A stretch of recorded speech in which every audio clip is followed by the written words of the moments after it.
I got my hands on a real 1950s haircutting manual that details what cuts were popular and how they cut short hair in the 1950s. In today's video, I'm going to talk about the history of haircuts and hairstyles in the 1950s and the celebrity hairdressers that rose to fame during this era. Plus, I'm actually going to show you examples from my 1950s cutting manual of exactly how these haircuts were achieved. Parlons coiffure.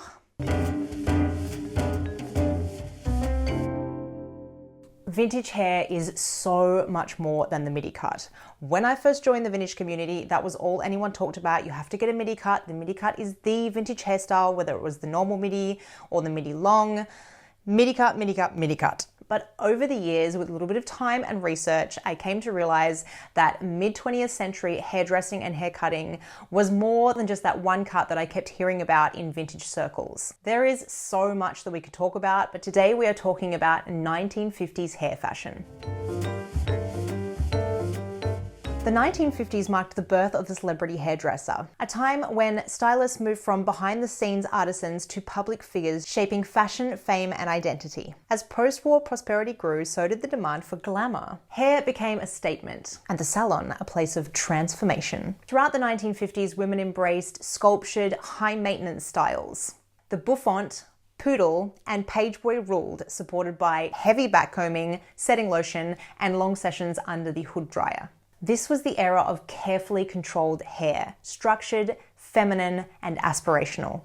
One of the most iconic hairstyles of the era was the poodle cut, popularized by, of course, Lucille Ball.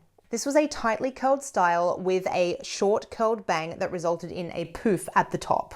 Some popular cuts and styles rose to fame after celebrities wore them in film, television, and in magazines, but others became famous thanks to celebrity stylists. In Britain, Raymond Bessone, also known as Mr. Teazie Weazie, was already becoming a household name in the 1950s. A flamboyant figure with a pencil moustache, he was one of the first stylists to embrace television. He popularized the bouffant in British salons and introduced a dramatic flair to hairdressing, helping to transform it into a glamorous, celebrity-driven profession. Importantly, Bessone also trained a young Vidal Sassoon, passing the baton from old-school glamour to modern innovation. In the US, Mr. Kenneth, aka Kenneth Battelle, rose to fame during the 1950s whilst working in New York at Helena Rubinstein's salon. He styled the likes of Marilyn Monroe and Audrey Hepburn, but it was his creation of Jacqueline Kennedy's bouffant that made him a household name. Kenneth's work epitomized the polished glamour of the era and set the standard for first lady fashion. Meanwhile, over in London, Rose Evansky pioneered a quiet but long-lasting innovation. In the late 1950s, she adapted a barbering technique using a handheld brush and a handheld hairdryer to set women's hair. This, of course, forever changed everyday hairstyling. I've only touched on a few of the celebrity stylists from this era, but it just goes to show that the 1950s was really an era of pushing the boundaries that led to a whole new era of innovation in hairstyling in the 1960s. But what I haven't touched upon yet is short haircuts, which is what we're going to look at in the book that I got.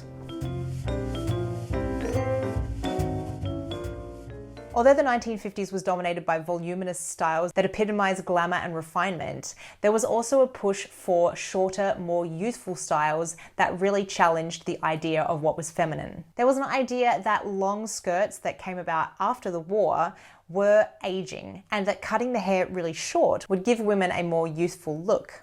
These hairstyles also reflected broader social changes and women's growing independence. Some of the more notable styles are ones you may know, like the Italian cut, sported by the likes of Gina Lollobrigida and Sophia Loren, and of course the pixie cut, sported by Audrey Hepburn in Roman Holiday, which became a whole phenomenon on its own. So this manual is a haircutting manual designed for people to educate themselves on how to cut styles of the 1950s by a hairdresser and teacher named Ingrid.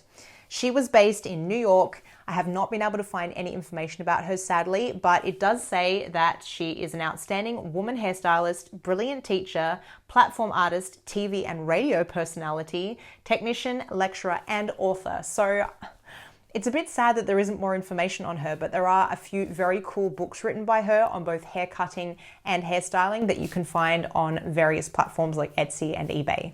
The cuts shown in the book that I have picked up include the sculpture cut, This kind of style is one that I've seen quite a lot on Pinterest, in fashion magazines. It's all about movement at the back of the head and the way that the hair is cut. It is cut bluntly through the back so that when the hair is curled upwards, it gives a real sculptured, almost wave effect to the hair. And one of the best parts of this book is that it details how to do different stylings of the haircut and how to make adjustments to the cut so that you can style the hair the way that looks best for the client. There's also the cap cut, which is another one that I have seen many, many times on fashion models of the 1950s. I mean, just look at these styles. This next one is the fringe cut. I think this might be my favorite. It is definitely giving me Italian cut vibes, but a little bit shorter. It's just so feminine with all the swirls and the waves through the hair.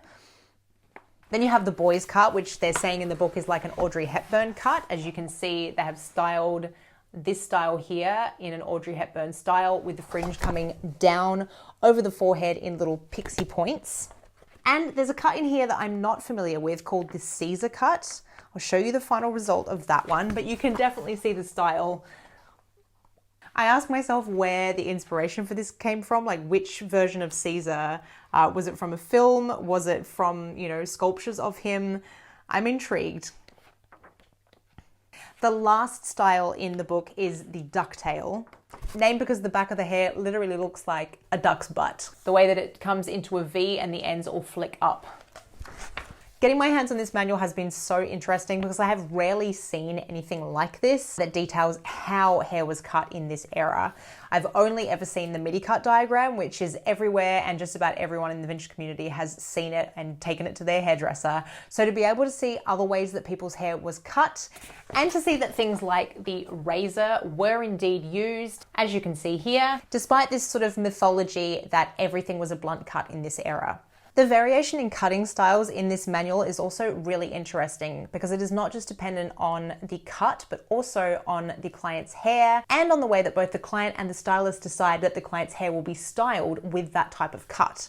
The styling is dependent very much on the shape of the face, on the personality of the client. They go into really interesting details about how they choose the way that the hair will be styled with that cut. They also talk about different scissoring techniques, different sectionings of the hair, whether they start at the back when they do the cut or the sides or the front. It is super detailed and not this really basic concept that we have of just blunt cutting everything and not layering the hair. There is a lot of technique detailed in this book, which really shows the progress from the Middy cut through to these 1950s styles. Something that I find particularly interesting is the idea that the person's hair is going to be cut and then styled and set in this style. So they were really choosing to wear this hairstyle every day. It wasn't uncommon for women to go to the salon once every week or 2 weeks to get their hair recut, recolored, and reset under a hood dryer. So as you can see, there was a huge diversity of styles in the 1950s. You don't have to get one particular haircut. If you want to achieve a very versatile look, I've shared the Middy cut in the past, and I've shared a very basic U-shaped cut with some gradation through the side, which is the cut that I have at the moment. I will link that video up above where I show how I got my haircut and how I styled it. But if you want to get adventurous, you could go for one of these exciting, really short haircuts. If any of you do want to, make sure you let me know down in the comments. I would be happy to send you screenshots of the manual so that you can share it with your hairdresser. You're probably going to need to find some pretty adventurous hairdressers, but I'm sure there'll be people out there who are willing to give it a go. Maybe you might even be brave enough to try it yourself. I'm thinking I might actually grab some synthetic lace front wigs and try cutting those. I'm not brave enough to cut my own hair this short without having had some practice, but let me know in the comment section if that is something that you would be interested in seeing. Would you guys be brave enough to try a really short 1950s haircut? I would love to know. And let me know if you enjoyed this kind of historical based video that only shares something like this manual with you, but also gives you some information about the 1950s and hair fashion at the time. Don't forget to like, comment, and subscribe. So many of you guys who watch my channel are not subscribed. It would really help me out if you did click that subscribe button. Thank you as always for watching, and I'll see you in the next one. Bye!